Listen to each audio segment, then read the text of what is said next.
this video, I'm going to show you how you can look like you just stepped off of the Vampire Diaries set. So I'm going to start off by priming my eyelids. I'm using the Essence I Love Stage eyeshadow base for this. I'm applying this all around the eye area, and I got some in my eye and teared up, but that's okay because bloodshot eyes really do work for this look. Next up, I'm using my Maybelline Color Tattoo in Metallic Pomegranate, and I'm applying this as a base for the shadows that I'll be placing on later. For my transition shade, I'll be using Peach Smoothie by Makeup Geek, and I'm applying this with my MAC 217, blending out the edges of that base and bringing it a little bit up above the crease. Now I'm picking up Bitten by Makeup Geek on a flat shader brush and building up the color intensity on my mobile lid.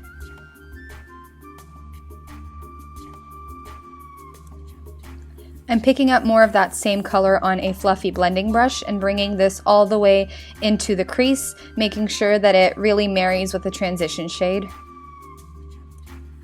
I'm also bringing this into the inner corner of the eye socket because I really want the eyes to look super irritated. Now this next part is all about blending and reapplying the color to make up for any lost intensity, so that's exactly what I'm doing again with Peach Smoothie and then with Bitten. After I'm done with that, just to bring in more dimension and an extra bit of intensity, I'm going to take a black Sephora eyeshadow on a pencil brush and place it in the outer V of my eyelid. I'm not applying too much of the black because I don't want it to overpower the Bitten eyeshadow, but when I blend it out, I'm going to make sure that I bring it all the way into that inner corner. And just because you're a vampire totally doesn't mean that you can't have a highlighted brow bone. So I'm using a shimmery Rimmel eyeshadow and placing that beneath my brow. Moving on to the under eye area, I'm going to be using the shade Peacock by Makeup Geek on my Real Techniques setting brush and just patting this and blending it out underneath my eye. I'm placing that Bitten shadow in this area as well to give me that bloodthirsty and tired and creepy look, because if you hadn't noticed by now, this isn't supposed to be a sexy vampire, it's supposed to be a pretty creepy one. And now I'm going back in with Peacock just to give that area a bit more of a realistic and purple vibe rather than just the red. To tie everything in, I'm going to go over the lower edges of that with Peach Smoothie. After that, I'm just filling in the gaps on my lower lash line using a pencil brush and the Bitten shadow, and I'm also going to be adding some of that black on the very lash line in the outer corner.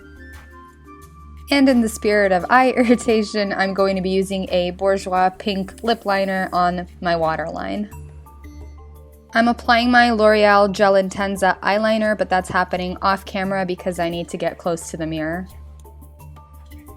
Now for the veins, which are, in my opinion, super crucial if you're going for the Vampire Diaries vampire look, you just want to take a fine liner brush. This one that I'm using is by Real Techniques, and I picked up some of that Peacock eyeshadow again, which is actually perfect for kind of like a veiny color because it's not too blue, and I'm just drawing these squiggly lines around my cheek area going down from my eyes, and to make it look like broken capillaries, I'm going in with a little bit of Bitten and going over some of those areas.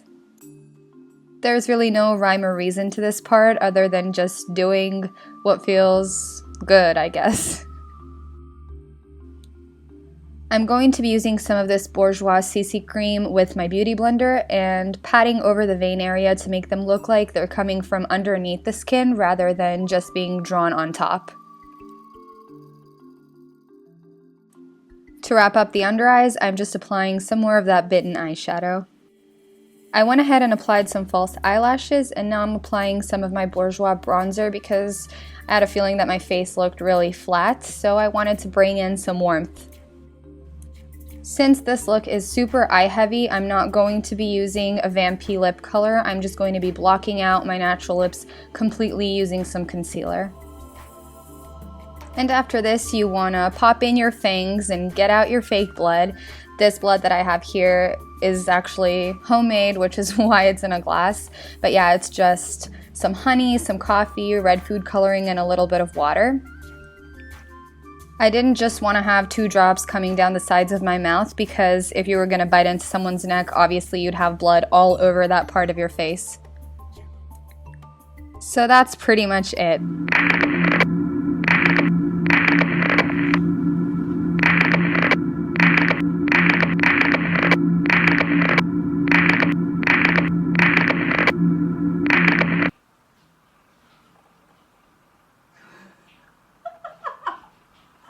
As always, thanks so much for watching. Please help a girl out and give this video a thumbs up if you liked it.